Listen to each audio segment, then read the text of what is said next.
Facebook live में आप लोगों का स्वागत है। हम लोगों ने आज की बातचीत का विषय रखा है कि मोदी जी कोरोना पर केंद्रित होकर क्यों नहीं काम कर पा रहे या क्यों नहीं सोच पा रहे।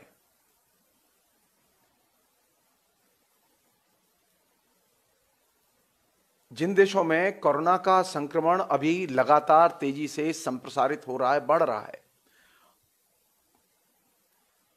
कोरोना से जो संक्रमित लोग हैं उनकी संख्या बढ़ रही है, उस कोरोना से प्रभावित मरने वालों की संख्या बढ़ रही है। उन तमाम समाजों में, उन तमाम देशों में सरकारें एक ही चीज पर केंद्रित हैं कि वे किसी भी तरह से कोरोना के खिलाफ में क्या क्या किया जा सकता है। भारत इस मामले में एकदम अजूबा देश है। यहां पिछले 50 दिनों में कोरोना के से प्रभावित मरीजों की संख्या बढ़ी है।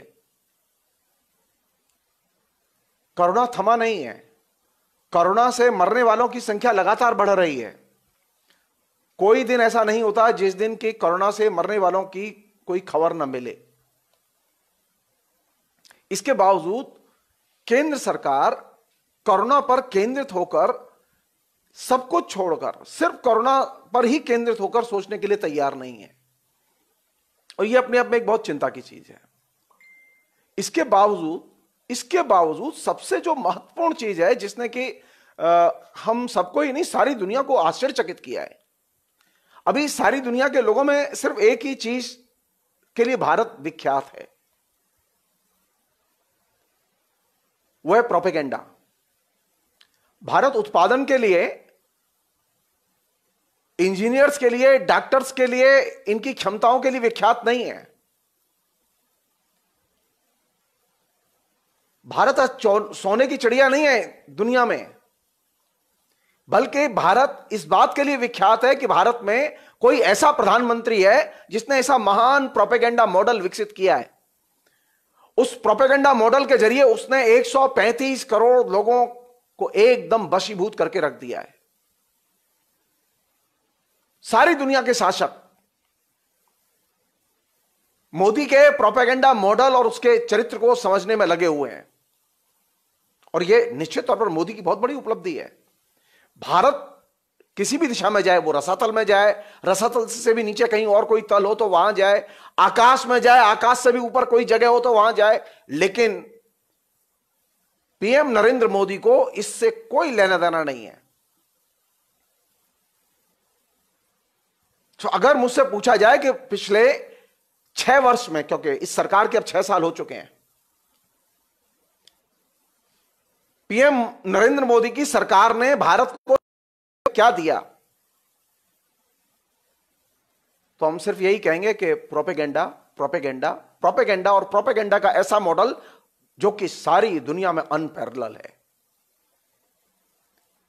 हिटलर का मॉडल भी इसके सामने बेकार है,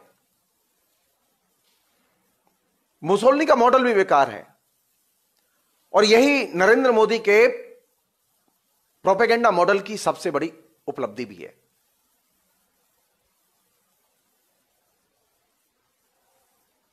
नरेंद्र मोदी ने कोई के प्रोपेगेंडा मॉडल के जरिए कहीं कोई दंगे नहीं कराए। अब ध्यान दीजिए, जो प्रधानमंत्री जिस भाषा को बोलते हैं उस भाषा को खाली आप आरएसएस की, विश्व हिंदू परिषद की, सनातन संस्था की, इन तमाम जो विश्व हिंदू परिषद और दूसरे जो आरएसएस के फ्रंट ऑर्गेनाइजेशन है उनकी भाषा को छोड़ दीजिए फॉर द टाइम बीइंग।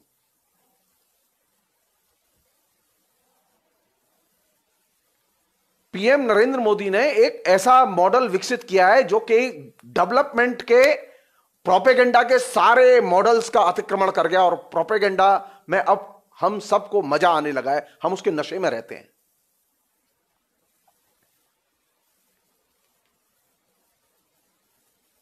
तो मुझसे अगर पूछा जाए कि 6 साल की नरेंद्र मोदी की क्या उपलब्धि है, तो मैं कहूंगा प्रोपेगेंडा, प्रोपेगेंडा और सिर्फ प्रोपेगेंडा।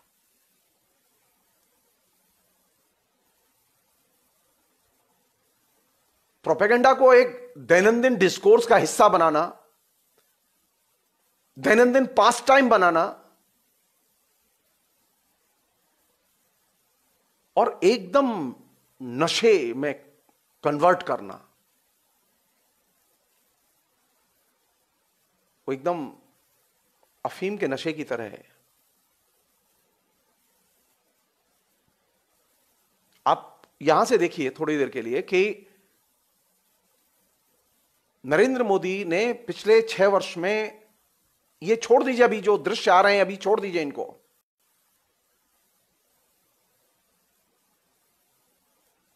ये जो तबाही के दृश्य, जो लगातार जो सड़क पर रेंगती हुई मौतें आपको दिखाई दे रही हैं, के मजदूर जो एकदम एकदम रेंगते हुए दिखाई दे रहे हैं हिंदुस्तान की सड़कों पर।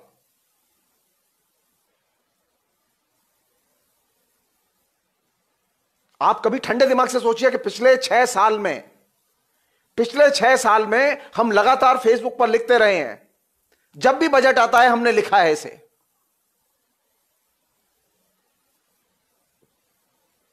नरेंद्र मोदी ने पिछले 6 वर्ष में अगर कभी मजदूर को एजेंडा बनाया हो तो आप देख के बताइए। नरेंद्र मोदी के किसी भी बजट में कभी भी असंगठित क्षेत्र के 60 करोड़ से अधिक जो मजदूर हैं वो कभी एजेंडे पे आए हो तो बताइए।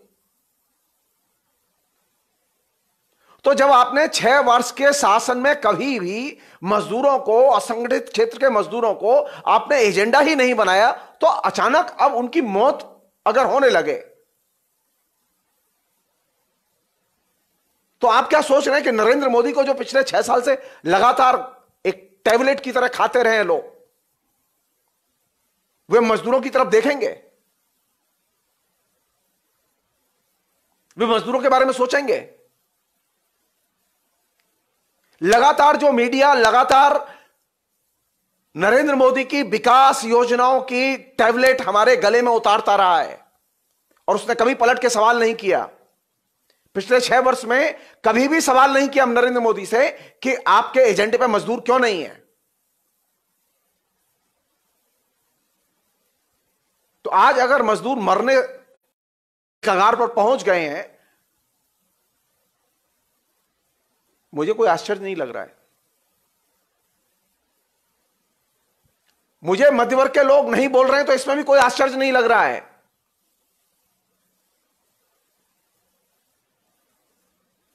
आप थोड़ा सा अपने दिमाग को झटका दीजिए और सोचिए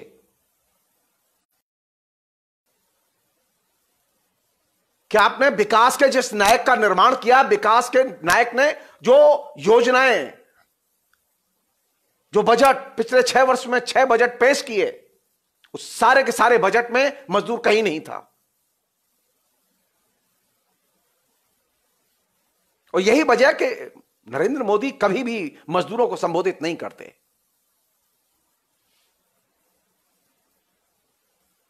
अभी भी संबोधित नहीं किया उन्होंने। आप चाहे लाशों के ढेर लगा दीजिए और चाहे लाशों के ढेर लगा दीजिए पीएमओ के सामने, नरेंद्र मोदी नहीं बोलेंगे, क्योंकि नरेंद्र मोदी अपनी विचारधारा के एकदम पक्के हैं। उनकी टेक, उनकी शुरुआत, उनके विचारधारात्मक कार्यक्रम की शुरुआत ही इसी जगह से हुई थी कि मजदूर मेरे ठेंगे पर।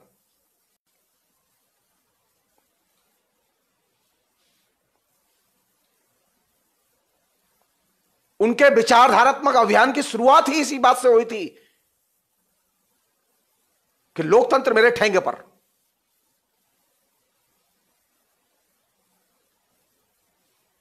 और कैसे की थी उन्होंने ये शुरुआत, मैं इसकी चर्चा करूंगा थोड़ी सी देर बाद आपसे। पहले जो चीज मैं आपसे कहना चाहता हूं वो ये कि 2 चीजें घट रही। एक तरफ नरेंद्र मोदी है और उनकी सरकार है और उसका पूरा कार्यकलाप है जिसमें कि एकदम बहुत सारी चीजें आई हैं सामने। वो 20 लाख करोड़ का पैकेज ही नहीं आया, बहुत सारी चीजें आई हैं। अब राष्ट्रीय स्वयंसेवक संघ को तय करना है कि वो किसके जरिए बोल रहा है।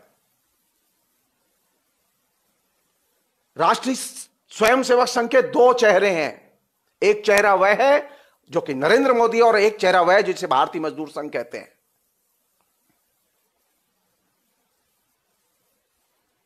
मेरा राष्ट्रीय स्वयंसेवक संघ के लोगों से सीधे सवाल है कि वे तय करें कि उनका चेहरा कौन सा है। वे भारतीय मजदूर संघ के चेहरे को जानते हैं और मानते हैं, या नरेंद्र मोदी के चेहरे को जानते और मानते हैं।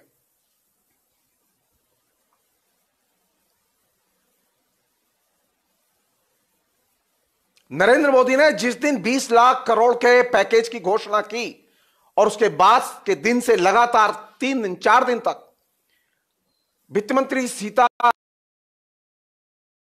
डिटेल्स दिए, उस डिटेल्स पर भारतीय मजदूर संघ के महासचिव का बयान था कि यह हिंदुस्तान के इतिहास का काला दिन है। अखबारों में उठा के पढ़ लीजिए आप।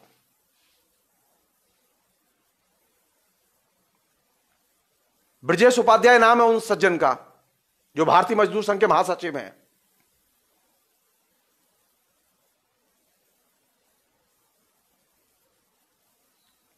नौ क्षेत्रों को निजी क्षेत्र को सौंपने का निर्णय लिया इस सरकार ने।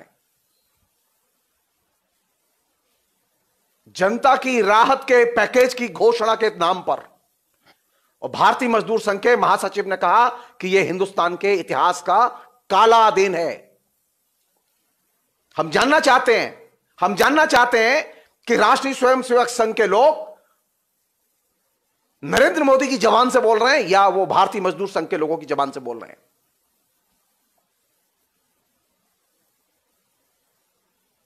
या नरेंद्र मोदी जो कर रहे हैं वो सही है और भारतीय मजदूर संघ जो बोल रहा है वो झूठ है।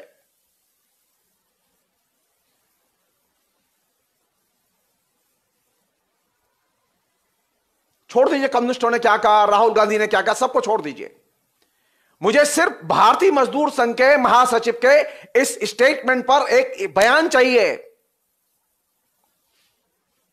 अगर 20 लाख करोड़ का जो पैकेज जो नरेंद्र मोदी ने डिक्लेयर किया, जिसमें 9 क्षेत्रों का निजीकरण किया गया है, अगर वह काला अध्याय है तो नरेंद्र की उपलब्धि नहीं, यह सबसे बड़ी पराजय है और यह हिंदुत्व की सबसे बड़ी आइडियोलॉजिकल पराजय है।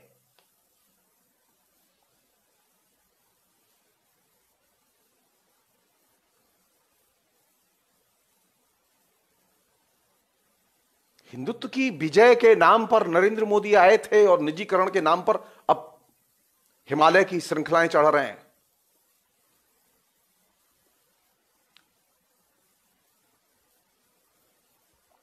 यानी आरएसएस को भी गोली दी है इस व्यक्ति ने। देश की जनता को तो गोली दी है, देश की जनता तो तबाह पड़ी है, लेकिन आरएसएस को भी एकदम सीधे 303 की गोलियां सारी सीने में उतार दी आरएसएस के लोगों के। और यही वजह है कि भारतीय मजदूर संघ के महासचिव ने यह कहा कि यह हिंदुस्तान के अध्याय का काला दिन है। ये वही भारतीय मजदूर संघ है जिसने कि नरेंद्र मोदी को लाने के लिए एड़ी चोटी एक की है। ये वही भारतीय मजदूर संघ है जिसके इर्द गिर्द लाखों मजदूर हैं, छोटी मोटी संख्या नहीं है। ट्रेड यूनियन में बहुत ताकतवर संगठन है वो, और वो अभी भी 20 तारीख को जो होने वाली हड़ताल है उस हड़ताल में वो शामिल नहीं होने जा रहे। ये जानते हुए भी कि भारतीय मजदूर संघ के महासचिव का अगर ये कथन सही है तो हमारा कहना यह है कि उन्हें उस हड़ताल में शामिल होना चाहिए। दो चीजें एक साथ नहीं चलेंगी। भारतीय मजदूर संघ की कोई बात नरेंद्र मोदी सुनने के लिए तैयार नहीं है। भारतीय मजदूर संघ की पिछले 6 साल में एक भी मांग नरेंद्र मोदी ने नहीं मानी है।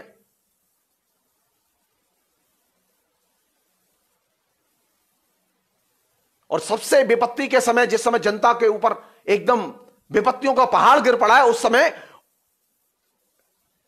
निजी क्षेत्र के लिए 9 सरकारी क्षेत्र खोल दिए गए। और उसमें सबसे मजेदार क्षेत्र सुन के आप भी चौंक जाएंगे, बिजली उत्पादन कंपनियों को घर बैठे 90,000 करोड़ रुपया पहुंचाया जा रहा है। कोई काम नहीं किया उन्होंने। वो लोग आके बोले कि हमारे पास पैसे की कमी है, पैसा दो। वो कहीं बिजली का खंभा लगाने के लिए पैसा नहीं मांग रहे, वो कह रहे पैसे की कमी है, जैसे उनका बेटा हो कि हाथ खर्च के लिए पैसा चाहिए। कितना पैसा? 90,000 करोड़ रुपया। और हिंदुस्तान की जनता को राशन बांटने के लिए, हिंदुस्तान की जनता को 7,500 रुपया या 7,000 रुपया, अजीम प्रेमजी यूनिवर्सिटी के जो रिसर्चर है वो कह रहे थे कि 7,000 रुपया प्रति परिवार दिया जाए, और रघुराम राजन ने कहा कि 7,500 दिया जाए, कांग्रेस कह रही है 7,500 दिया जाए डायरेक्ट, और इससे मात्र आपके ऊपर सिर्फ 65,000 करोड़ रुपए का बोझ आएगा।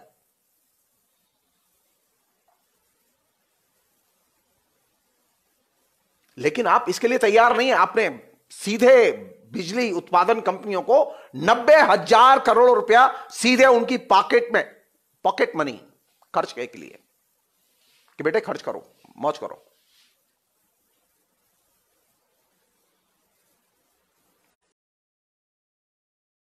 नरेंद्र मोदी जो बोलते हैं उसकी भाषा को गंभीरता से समझने की जरूरत है। नरेंद्र मोदी ने जो सिस्टम डेवलप किया है पिछले 6 साल में, लैंग्वेज का सिस्टम, उस सिस्टम को समझने की जरूरत है।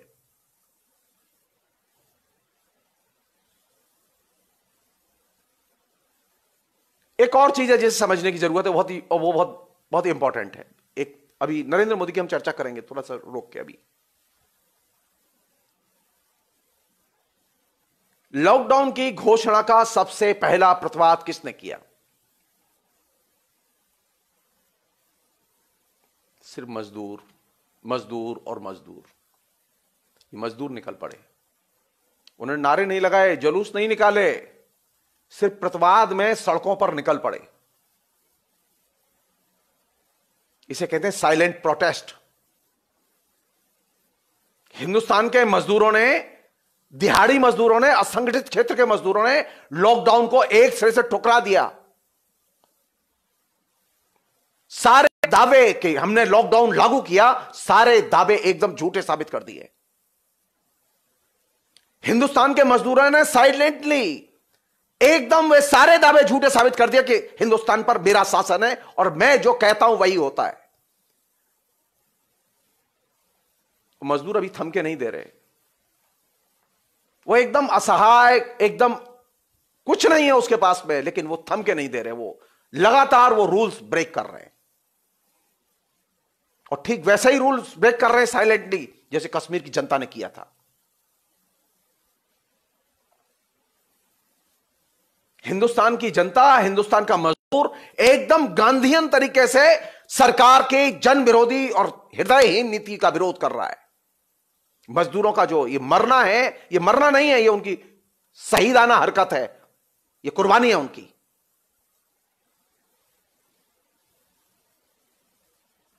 वो नहीं जानते, वो नहीं जानते इस समय क्या नारा लगाया जाए। वो नहीं जानते, वो नहीं जानते कि इस समय उनकी मांग क्या है। वो नहीं जानते।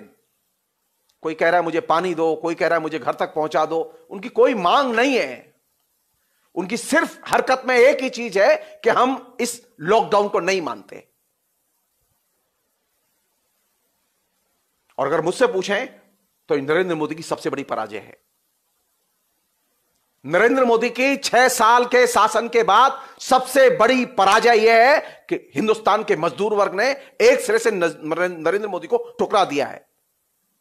वो नहीं मानता, वो नहीं मानता। आप चाहे जितनी बंदिशें लगाइए, कानून लगाइए, कुछ भी लगाइए, वो नहीं मानता आपको। उसका नहीं है आपके ऊपर विश्वास।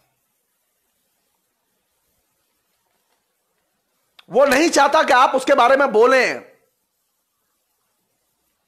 मजदूर कोई आपसे मांग नहीं कर रहे कि आप उनके लिए कोई खैरात दीजिए, कोई पैकेज दीजिए, कोई मांग नहीं कर रहे। वो मजदूर सिर्फ निकल पड़े हैं। कहां जाएंगे ये, क्या करेंगे ये अभी सिर्फ भविष्य के गर्त में छिपा हुआ है। और ये निश्चित तौर पर इसका रिएक्शन होगा और एक्शन भी आएंगे।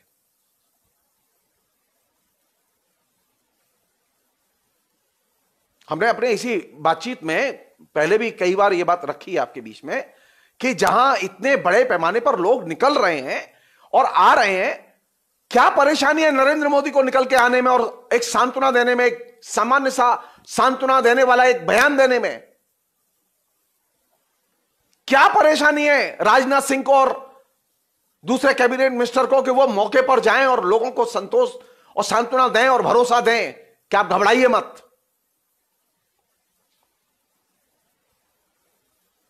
इसे कहते हैं क्लास इंटरेस्ट, वर्गीय हित।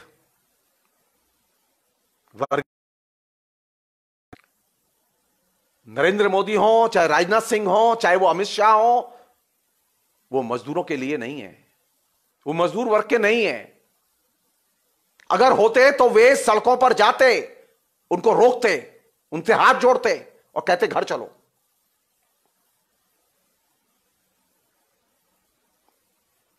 बल्कि उल्टा हो रहा है। अभी आप कोई व्यवस्था नहीं कर रहे, लगातार जगह जगह से अव्यवस्था की, असुरक्षा की, मजदूरों की मृत्यु की, लगातार मृत्यु मृत्यु और मृत्यु, इसकी खबरें।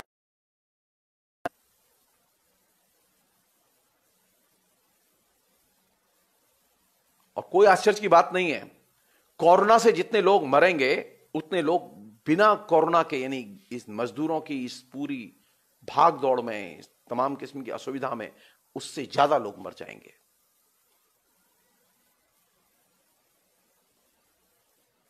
600 से ऊपर आंकड़ा पार हो चुका है अभी, और यह आंकड़ा बढ़ ही रहा है, घट नहीं रहा है।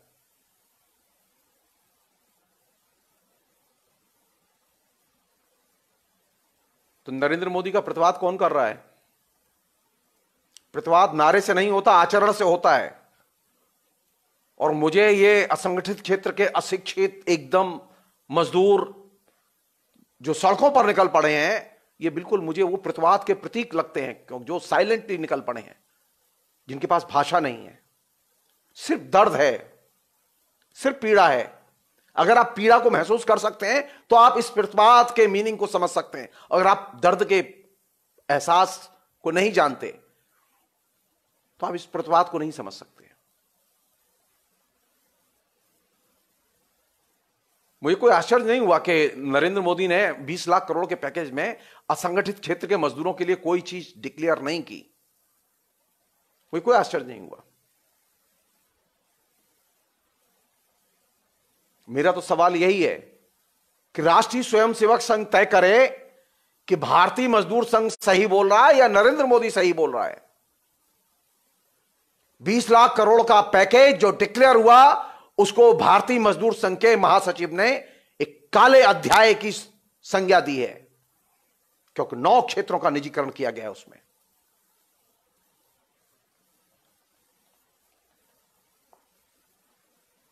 मैं तो उन सभी से अनुरोध करूंगा अपनी तरफ से, आरएसएस के लोगों से, कि वो सड़कों पर निकलें, वो नरेंद्र मोदी का प्रतिवाद करें, और ठीक वैसे ही प्रतिवाद करें जैसे आसाम में किया था।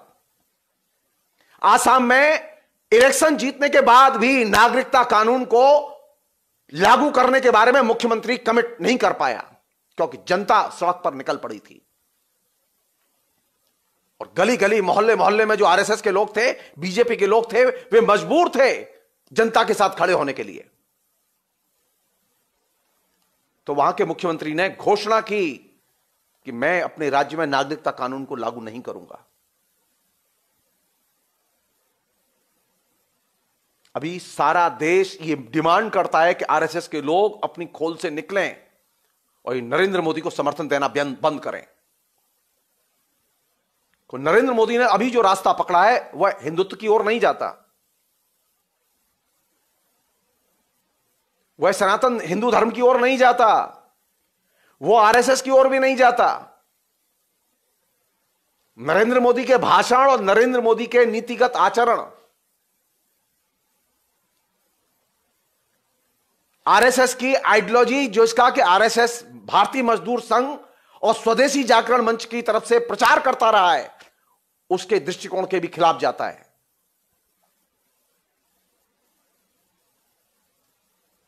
तो इस मोह से निकलने की जरूरत है। एक दूसरी चीज, हम ये सोचें कि ये जो क्लास के लोग हैं, जो लोग घर में बैठे हुए हैं और आनंद ले रहे हैं, अभी टीवी देख रहे हैं और दूसरी चीजें देख रहे हैं, इन मिडिल क्लास के लोगों को सबसे ज्यादा कौन सी चीज है जो नरेंद्र मोदी के मोह में बांधे हुए हैं? वे क्यों नहीं रिएक्ट करते? उन्हें गुस्सा क्यों नहीं आता? कोई चीज तो घटी है ऐसी। कुछ तो पिछले 6 साल में ऐसा घटा है कि मिडिल क्लास का पूरा ढांचा, सोचने का तरीका, उसकी मानसिक संरचना पूरी बदल गई है। और उस बदली हुई मानसिकता का, उस मानसिक संरचना का अध्ययन किया जाना चाहिए।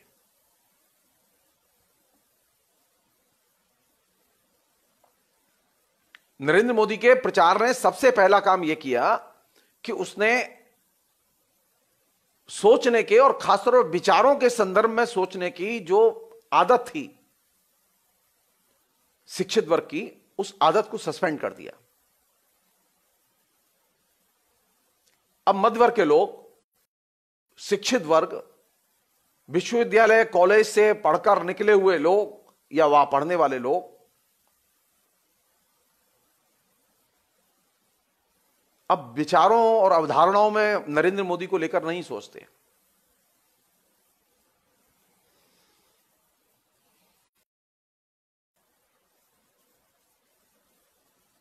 किस पर सोचते हैं वो, किस पर विश्वास करते हैं?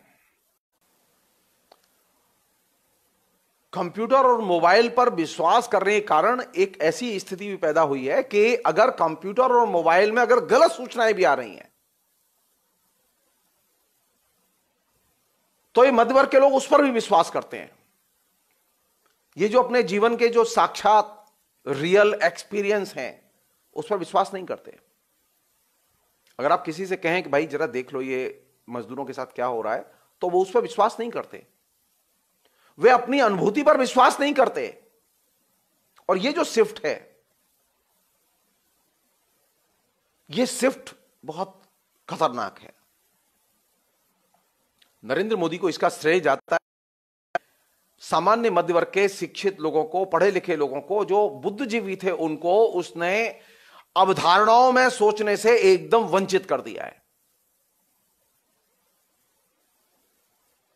अब जानते हैं हम लोग जनता नहीं है। आप याद कीजिए, जिस बात को आप हंस के कहते हैं मैं उसे गंभीरता से ले रहा हूं। नरेंद्र मोदी के संबोधन का पहला शब्द याद कीजिए,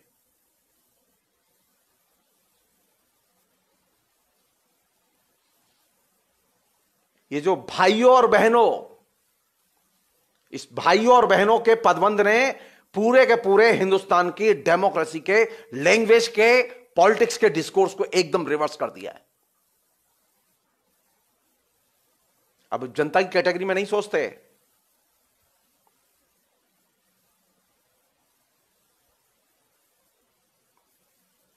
अब आप देश के बारे में सोचते हैं, लोकतंत्र के बारे में नहीं सोचते। नरेंद्र मोदी किसके लिए काम कर रहे हैं? भाइयों और बहनों के लिए काम कर रहे हैं। उसमें जनता नहीं आती, जनता का कॉन्सेप्ट ही नहीं आता। ये फर्स्ट टाइम एक ऐसा प्रधानमंत्री हमारे सामने आया है जिसने कि जनता के कॉन्सेप्ट को पॉलिटिकल डिस्कोर्स से ठेल के बाहर कर दिया है।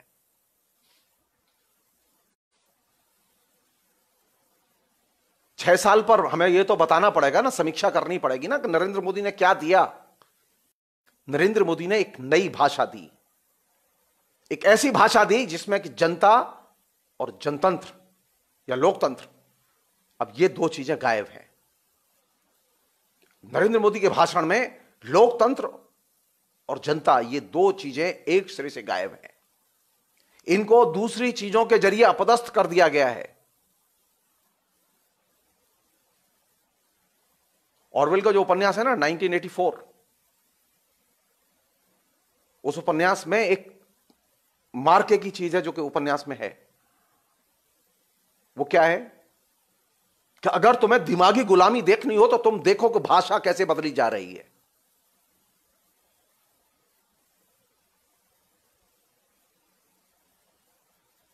आखिर हमने एक ऐसा संसार रचा है, पिछले 6 साल में हमारे प्रधानमंत्री ने एक ऐसा भाषिक संसार रचा है जिसमें कि जनता नहीं होती, भाई और बहनों होते हैं। अब आप सोचिए, आप ठंडे दिमाग से सोचिए कि अब आप किस गर्त में जाके पड़े हैं। आपने बड़ी मुश्किल से लोकतंत्र को और जनता के पदबंध को आपने एक्वायर किया था, अर्जित किया था। आपने 150 साल लड़ाई लड़ी इसके लिए, बहुत कुर्बानियां दी आपने। आपने संविधान बनाया, संविधान बनाने के बाद में इसको जनप्रिय बनाने के लिए आपने 65 साल मेहनत की। और नरेंद्र मोदी ने बहुत ही सुचिंतित ढंग से, आरएसएस ने बहुत सुचिंतित ढंग से जनता और लोकतंत्र इन दो पदबंधों को ठेल के बाहर कर दिया, पूरे डिस्कोर्स से बाहर कर दिया। इसलिए अब नरेंद्र मोदी जनता पर नहीं बोलते।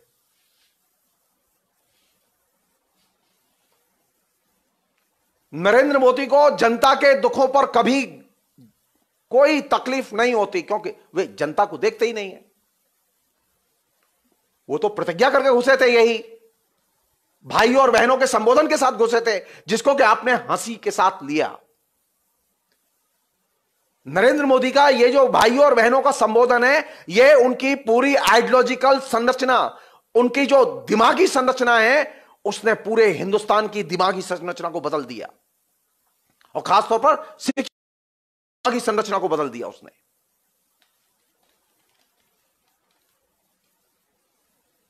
तो नई चुनौती कहां है? आपने कभी पलट के सोचा कि आदमी हम भाइयों और बहनों क्यों कहता है हमसे? हम नागरिक हैं, हम जनता हैं, हम भाई और बहन नहीं हैं।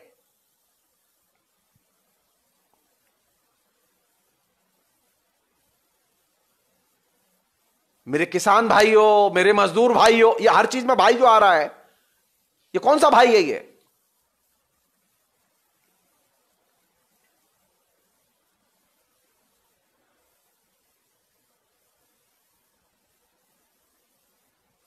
तो नया जो संसार है, जो नई जो भाषा है, उसने नई एक मानसिक संरचना मिडिल क्लास की तैयार की है। और अब मिडिल क्लास अनुभूति के आधार पर, अपने अनुभव के आधार पर नहीं तय कर रहा है, अब वो कंप्यूटर के आधार पर तय कर रहा है। कंप्यूटर से जो उसे मैसेज मिल रहा है, मोबाइल से जो के एकदम विचारधारा की, उसके दृष्टिकोण की धुरी बन गया है।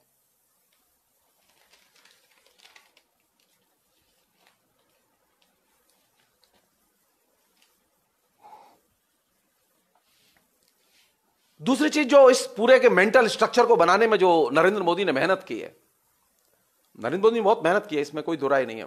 मैं उनकी लेवर को मैं कम करके नहीं देख रहा हूं। नरेंद्र मोदी जब कोई सूचना फेंकते हैं तो वो सिर्फ एक बार नहीं आती, लगातार वो रिपीट करती है, पुनरावृत्ति होती है उस सूचना की। और वह सूचना की पुनरावृत्ति के साथ साथ एक चीज और आती है, वो ये कि ध्यान हटाने के लिए इश्यूज आते हैं, नए इश्यूज आते हैं। तो दो काम एक साथ चलते हैं। जब नरेंद्र मोदी बोलते हैं तो फिर उसकी पुनरावृत्ति होती है, और लगातार पुनरावृत्ति होती है, और तब तक पुनरावृत्ति होती है जब तक कि आप एक्सेप्ट न कर लें। और कभी कभी वो, जैसा कि मैंने पिछली एक बातचीत में कहा था, कि वो एक शिक्षक की तरह व्यवहार भी करते हैं। वो सिखाने के लिहाज से अपनी राय रखते हैं। सुझाव के तौर पर लॉकडाउन में उनके जो चारों भाषण है ना, वो सुझाव वाले भाषण है, और आपकी बिल्कुल जमीन निकाल दी है सुझाव दे दे के।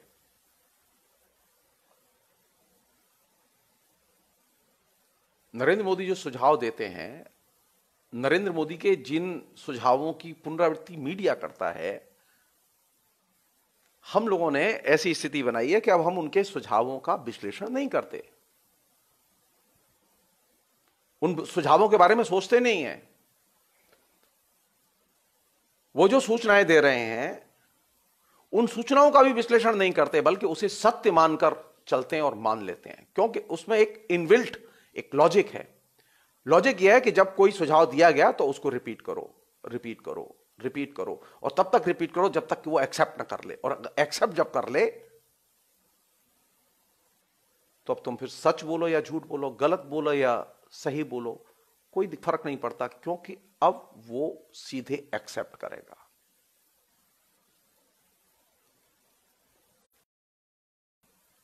प्रोसेस,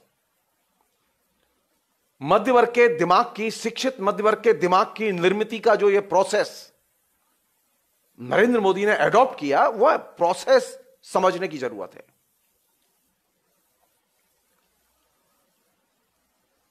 और इस प्रोसेस के जरिए जो सबसे बड़ा काम किया नरेंद्र मोदी ने, देश बनाया है। नरेंद्र मोदी ने आपके अवचेतन की प्रोग्रामिंग की है।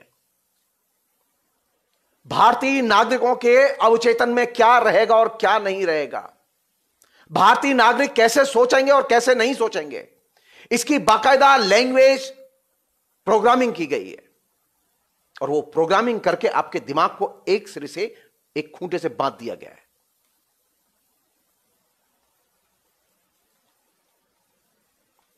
आप ये मत सोचिए कि उनको उमंग आती है, उचंग आती है और वो चले आए। जैसे हमें उचंग आती है, हम चले आते हैं।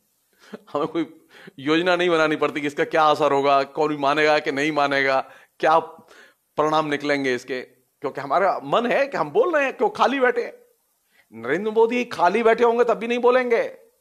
उन्हें बोलने के पहले बहुत प्लान करना पड़ता है, क्योंकि उन्हें देखना होगा कि अवचेतन के किन किन हिस्सों को वो संबोधित करें और किन किन हिस्सों को संबोधित न करें। नरेंद्र मोदी ने बाकायदा एक संरक्षक की तरह, जिसे हम लोग अधिनायकवादी कहते हैं पॉलिटिकल लैंग्वेज में, एक संरक्षक की तरह, एक अधिनायकवादी की तरह प्रचार का एक मॉडल एडॉप्ट किया, जिसने कि आपके दिमाग की प्रोग्रामिंग की है, आपके अवचेतन की प्रोग्रामिंग की है। प्रोग्रामिंग अभिशप्त और बाध्य हैं। आप चाहे जितने वीर रहें, आप उठा के देखिए, नरेंद्र मोदी के हर एक्शन के बाद 4 नए लोग उसे मिले हैं, जो कल तक नरेंद्र मोदी का विरोध करते थे, लेकिन अब जो नरेंद्र मोदी ने नया एक्शन लिया, उसके बाद में वो नरेंद्र मोदी के साथ चले गए। जो कल तक सेक्युलर था, वो 6 साल में एकदम घोर कम्युनल बन चुका है, बिना किसी लॉजिक के।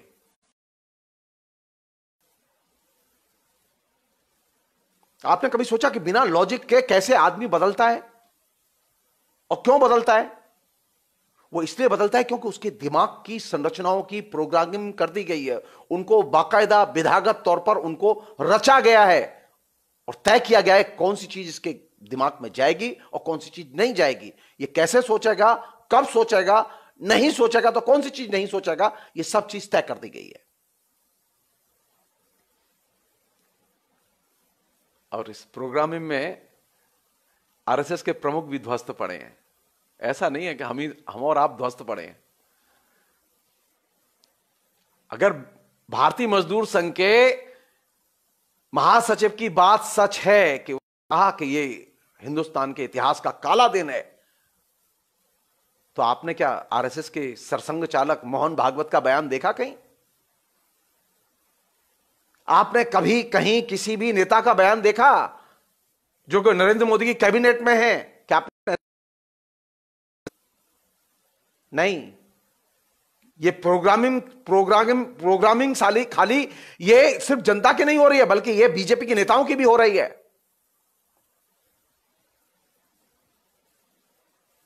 उनके भी अवचेतन को एकदम बांधा गया है और एकदम अफीम का नशा दे दिया गया है कि बेटा आप ये गोली खाओ और टुन्न पड़े रहो।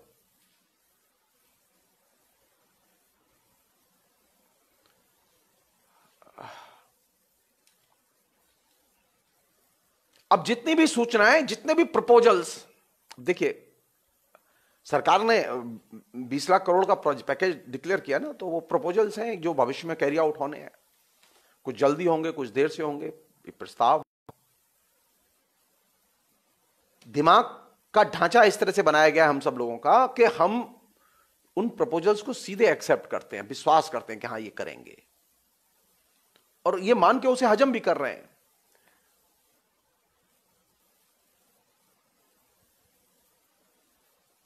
और इसमें एक चीज इनडायरेक्टली कल्टीवेट हो रही है कि नरेंद्र मोदी जी कुछ कर रहे हैं, और ये नरेंद्र मोदी जी कुछ कर रहे हैं, ये जो फीलिंग है ये लगातार इंटेंसिफाई हो रही है और घनीभूत हो रही है कि देखा, बंदा सोता नहीं है, देश के बारे में ही सोच रहा है।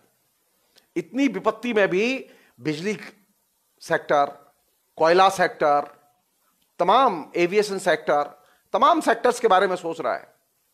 कितना विराट दिमाग है बंदे का भाई। देश के बारे में ऐसा सोचने वाला नेता तो कभी मिला ही नहीं।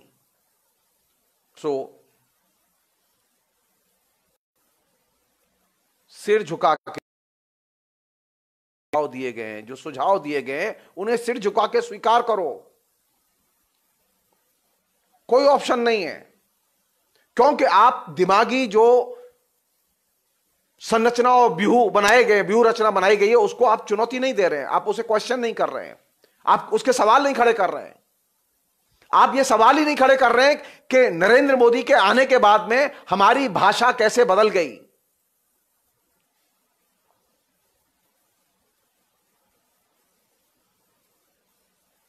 हमने लोकतंत्र की बजाय, लोकतंत्र की भाषा में बात करने की बजाय ये हमने भाइयों और बहनों की भाषा में बात कैसे शुरू कर दी।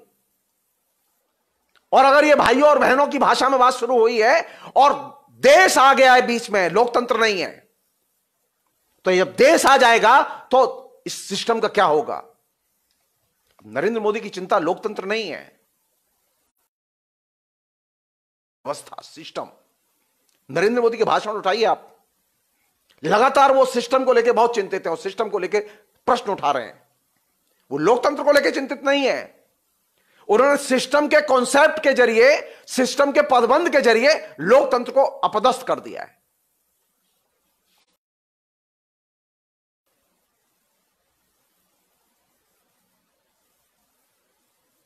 तो नरेंद्र मोदी का यह तो अचीवमेंट है कि उसने लोकतंत्र की भाषा, लोकतंत्र है ये सच को उसने भाइयों और बहनों को, देश, सिस्टम, इन तीन के जरिए एकदम रिप्लेस कर दिया है।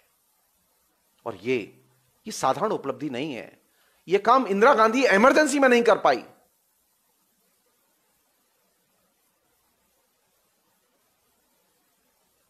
बिना मासेकर के जेहन से लोकतंत्र को निकाल देना यह साधारण उपलब्धि नहीं है। अब आप देश के बारे में सोचते हैं, लोकतंत्र के बारे में नहीं सोचते। लोकतंत्र के बारे में सोचते होते तो आपको मजदूर दिखाई देते, आपको किसान दिखाई देते, आपकी भाषा अलग होती, पॉलिटिकल डिस्कोर्स ही अलग होता। लेकिन नरेंद्र मोदी ने बड़ी चालाकी से और पूरे व्यूह रचना के साथ में यह एक बड़ा 6 वर्ष में परिवर्तन किया है।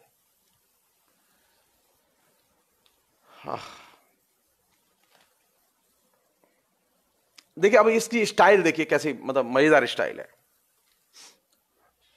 और ये स्टाइल ली गई है एक जमाने में, ये बताना बहुत जरूरी है। नरेंद्र मोदी को ये बताना भी जरूरी है कि उसकी स्टाइल समझने वाले लोग भी हैं हिंदुस्तान में।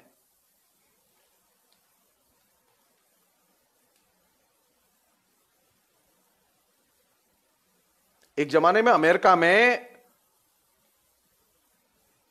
युवाओं में marijuana को जनप्रिय बनाने के लिए कदम उठाए गए, और वहीं जब वो एडिक्ट हो गए तो फिर उसके खिलाफ में कानून बनाने के लिए भी कदम उठाए गए। नरेंद्र मोदी की जितनी भी पेचीदा चीजें हैं जो कि व्यवहार में आ रही हैं, आइडियोलॉजिकली प्रोपेगेंडा की चीजें, मैं पहले इनिशियल जो मैंने एक लेक्चर दिया था, अब नरेंद्र मोदी का थ्रस्ट किस बात पर है? अब नरेंद्र मोदी का थ्रस्ट इस बात पर है कि अब जनता कुछ करे। क्या करे? जनता मास्क लगाए, जनता शारीरिक दूरी रखे,